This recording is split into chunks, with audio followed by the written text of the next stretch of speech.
বাবু বাবু আজকে আর তোমাকে ধরবো না, আজকে ধরবো তোমার সাথে যেটা আছে ওইটাকে। কেননা এরা ছোট ছোট পোলা মানে টিকটকে ভিউ কামাচ্ছে এবং ছোটদের বাজে বানাচ্ছে। তো গাইজ আজকে ভিডিওর প্রথম অংশ দেখে তো অলরেডি বুঝে গেছো ভিডিওটা কি নিয়ে হতে যাচ্ছে। আজকে ভিডিওতে কথা বলবো কিছু টিকটকারদের নিয়ে যারা কিনা ছোটদের খারাপ বানাচ্ছে। তো এখন আপনারা অনেকেই বলতে পারেন কি খারাপ বানাচ্ছে, আর টিকটক বানালে এমন কি খারাপ হয় এটা আমাদের বোঝান। হ্যাঁ অবশ্যই বোঝাবো এবং প্রমাণ সহ বোঝাবো। তো গাইজ এরা কিনা করতেছে একটা ছোট বাচ্চাকে নিয়ে টিকটক ভিডিও বানাচ্ছে, আর এই বাচ্চাকে নিয়ে বানানোর মূল রিজন হচ্ছে ভিউ কামানো, ভিউ।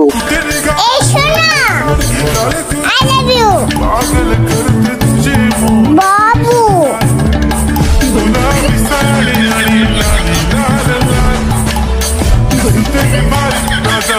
হ্যাঁ গাইজ এখন আপনারাই বলেন এই বাচ্চাকে আই লাভ ইউ এর কিছু বোঝে? একে হয়তো বা শেখানো হচ্ছে এই জন্যই বলতাছে। এখন কিছু চুতি আমার টিকটকার এই মেয়েকে নিয়ে ভিডিও বানাচ্ছে এবং ফর ইউতে যাচ্ছে ভিউ কামাচ্ছে, নিজেরা ভাইরাল হচ্ছে। হ্যাঁ এখন অনেকে বলতে পারেন এতে খারাপের কি আছে। আসলে গাইজ আমি আপনাদের একটা জিনিস বুঝাই, এখন এই বাচ্চাদের কি শেখানো উচিত, এদেরকে এখন টিকটক শেখানো উচিত? এখন আপনি একটা জিনিস মনে করেন, আপনার বাচ্চা যদি এরকম বয়স হতো, হাইস্ট গেলে এই বাচ্চার বয়স 6 হতে পারে, কিন্তু এই 6 বছরের বাচ্চাকে দেখে আপনি টিকটক ভিডিও বানাবেন নাকি অন্য কিছু শিখাবেন সেটা বলেন। নিশ্চয়ই আপনি আপনার বাচ্চাকে পড়ালেখা শিখাবেন, কিভাবে কি করতে হয় এগুলো শিখাবেন। কেননা আপনার বাচ্চা তো টিকটক করলে আর মানুষের মতো মানুষ হবে না, মানুষের মতো মানুষ করতে গেলে সুশিক্ষার প্রয়োজন। তো গাইজ আজকের ভিডিওতে কিছু চুতি আমার টিকটকারকে ধরবো। তো ইন্টার পরে ভিডিওটা শুরু করা যাক এবং তোমরা দেখতে থাকো। Logics roaster.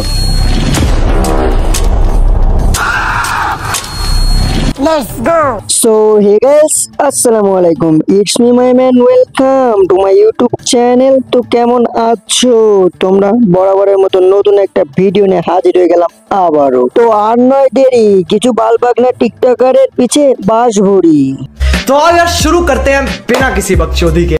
আমাকে ঘুরতে নিয়ে যাইবা বাবু হ্যাঁ গাইজ এখন আসল কথা হচ্ছে যে একটা বাচ্চাকে নিয়ে তোরা টিকটকে যে এইভাবে মুজরা করতেছিস এগুলো কি তোদের ঠিক হচ্ছে? আসলে তোরা তো ব্রেন ছাড়া টিকটকার, এগুলো আমরাও জানি, কিন্তু যারা হয়ে বার হয়েছে এদের নিয়ে টিকটক করে এদেরও ব্রেনকে আউট করতে চাচ্ছিস তোরা, এগুলাই বুঝলাম না। আর একটা কথা হচ্ছে যে ওদের মা কি বোঝে না যে টিকটকারটা সারা জীবন গুখে মানুষ হয় এবং মাথায় ঘিলু নাই, কিন্তু উনার মেয়েকে কিভাবে এই টিকটকারদের হাতে তুলে দিচ্ছে। হয়তোবা এই মেয়ের ফ্যামিলি ডিটেলস আমি জানি না, যদি জানতাম তাহলে না তুলে ধরতে পারতাম। এর মাও কি আসলে টিকটক করে নাকি ওর বাবাও টিকটক করে, এই জন্য মেয়েদেরও টিকটকার বানাতে যাচ্ছে। আসলে কথা হচ্ছে যে শিশু সমাজ ধ্বংস হয় খালি খালি না, শিশু সমাজ ধ্বংস হয় কিছু কিছু বুড়ো শয়তানের জন্য। আর এগুলো হচ্ছে এই বালবাগনার টিকটকার গুলো, এরা নিজেরা তো ঘাস খেয়ে গরু হয়েছে এবং এই ছোট বাচ্চাটিকেও গরু বানানোর চেষ্টা করতেছে। ভাই এগুলা ঠিক না।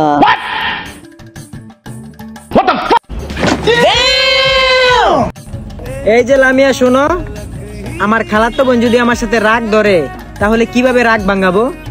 বাবু হ্যাঁ গাইজ আর এ হচ্ছে আরেক চুতি আমার টিকটকার। এ ওই মেয়েটিকে কি শিখাচ্ছে, ওর খালাতো বোন রাগ করলে কিভাবে রাগ ভাঙাবে ওটা শিখাচ্ছে ওই মেয়েকে। আসলে ভাই আমার কথা হচ্ছে তোরা ব্রেন ছাড়া মানুষ, তোরা তোদের মতো থাক, তোরা এই বাচ্চাটিকে এগুলো করাচ্ছিস কেন? এই বাচ্চাটিকে এর ফ্যামিলির কাছে, এর ফ্যামিলি একে ভালো করুক, সুশিক্ষায় শিক্ষিত করুক। তোদের কাছে এসে কি গরু হবে? মানুষও কি সে গরু হয়ে যাবে? হ্যাঁ আর একটা কথা, তোদের মাথায় যদি ব্রেন থাকতো তোরা এগুলো বুঝতিস না যে একটা 6 বছরের বাচ্চাকে দিয়ে তোরা কিভাবে টিকটক করাস। ওর হাতে এখন থাকবে বই, আল্লাহর কালাম, এগুলো শিখাবে ওকে, আল্লাহর নাম নেওয়া শিখাবে ওকে, কেন টিকটক করা শিখাবি। এখন আমার কথা হচ্ছে যে তোরা এইগুলা কেন করবি? তোরা ছোট বাচ্চাকে এগুলা শিখাবি কেন? তোরা টিকটকার, তোরা টিকটকারের মতো থাক, তোরা আর কেন ছোট বাচ্চাদের এগুলো বানাচ্ছিস কেন? এটাই তো আমার মাথায় খেলে না। অথচ রোস্টাররা যদি তোদের বলে যে তোদের মাথায় গিলু নাই কিছু নাই, এগুলো তোদের বললে তোদের আবার মাইন্ডে লাগে। তোদের এত মাইন্ড আসে কোথা থেকে? তো গাইজ এই ব্রেন ছাড়া টিকটকারদের নিয়ে আর কিছুই বলবো না, কেননা এদের মাথায় তো ব্রেনই নাই। তো যাই হোক আজকে ভিডিওটা এই পর্যন্ত। যদি ভিডিওটা ভালো লাগে ফটাফট like comment share and subscribe করে দেবেন। চিলড্রেন স্টে সেফ, দেখাবেন নেক্সট কোনো ভিডিও। আল্লাহ হাফেজ। বাইগান।